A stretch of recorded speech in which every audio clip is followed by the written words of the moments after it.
It was a day like any other work day. I sat at my desk, reviewed my emails, and I waited for that call.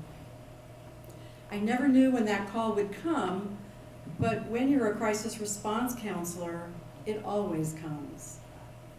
It's almost always a death, some kind of loss, a tragedy, but it comes. In my role as a crisis response counselor, I go to hospitals, office buildings, warehouses, industrial sites. Pretty much anywhere someone works or goes to school is where I go. And so the call came in that an employee had died the night before. She died in a car accident, died at the scene of the accident after working her shift at a very large apartment building in upper northwest Washington, D.C. She was the front desk clerk. And so the company wanted immediate on-site response, and so I packed up my things and headed there by way of metro. I've been providing crisis response across my career, and I am a pretty calm person by nature. I walk into unimaginable scenes, and I'm usually able to help people come to some place of calm in the midst of crisis. So I arrived at this very nice apartment building, and I was greeted in the lobby by Human Resources, the ladies of HR. HR escorted me up to an empty apartment, and lined up outside the apartment were employees who were waiting for a grief group session. And as I entered the apartment, I could see that it was a small unit. It looked very clean, and it was empty except for a metal table and some metal chairs and one cushy upholstered chair. So I threw my coat and bag down on that chair, and I settled in to help the employees. They shared their shock, their sadness at suddenly losing their coworker. And as our time wrapped up with hugs and tears, they thanked me for coming. So I put my coat and bag on my shoulder and I headed down to the lobby. And when I got there, Human Resource ladies asked me if I would stay to see one more employee. She had been the closest coworker of the deceased. I said, sure. So back up to the apartment I go, and this employee and I sat down and we talked about her shock and her sadness. As our time grew to a close, we were quiet, and she said to me, you know, I'm really surprised that we're meeting in this apartment. And I said, why? She said, well, it's only empty because it was treated for bed bugs. It's the only reason it's vacant.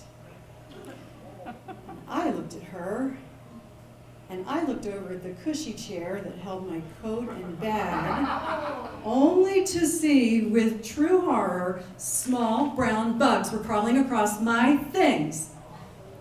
I looked back at her, and at that same instant, we both screamed, oh my God, bed bugs!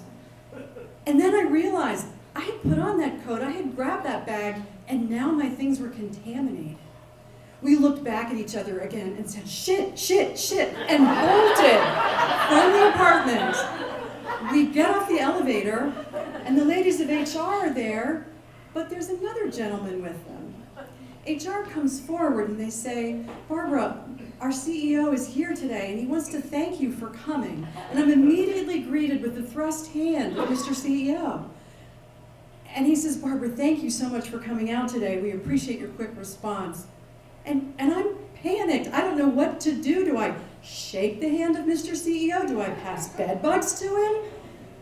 So I said, well, you're welcome, but I need help now because your building has bed bugs in it. He looks confused. He doesn't know what to do. He's stuck.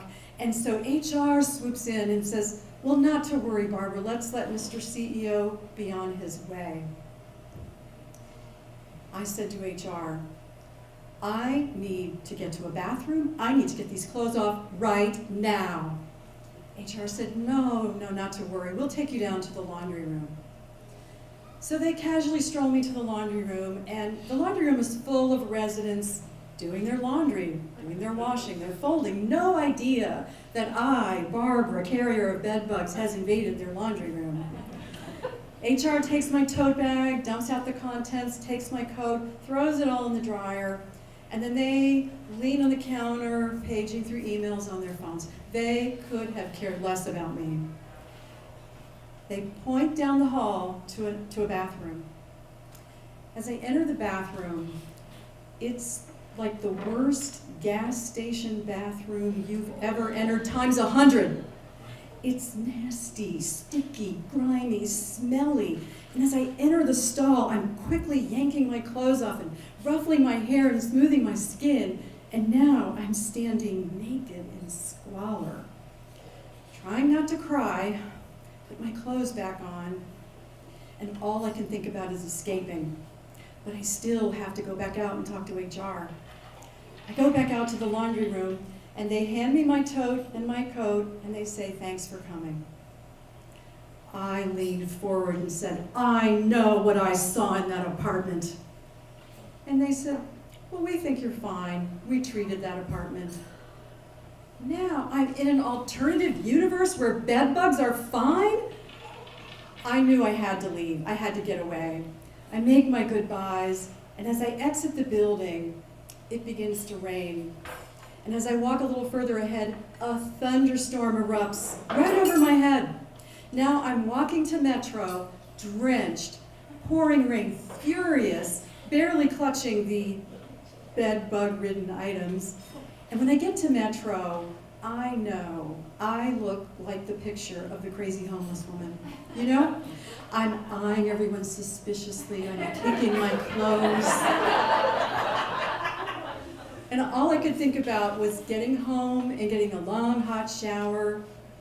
But wait a minute, then I bring these bugs into my house. Ah! All I wanted to do was get home. Longest Metro ride ever. I got to my house. As soon as I entered the door, I peeled off every stitch of clothing, threw the clothing outside, just like yesterday's trash. And I made my way to the refrigerator, opened it up, popped open one beer, and then I thought, no, 2 beers. Double-fisted, I head to the shower, and I'm muttering the whole way, "You know what? Work is so not worth it, man. I mean, who knew the death, the dying, the loss, the tragedy? The worst of my day was dealing with one of Mother Nature's most evil pests." And so much for my calm, collected self. After all, it turns out I didn't bring bed bugs home, but I still say, "Screw Mother Nature."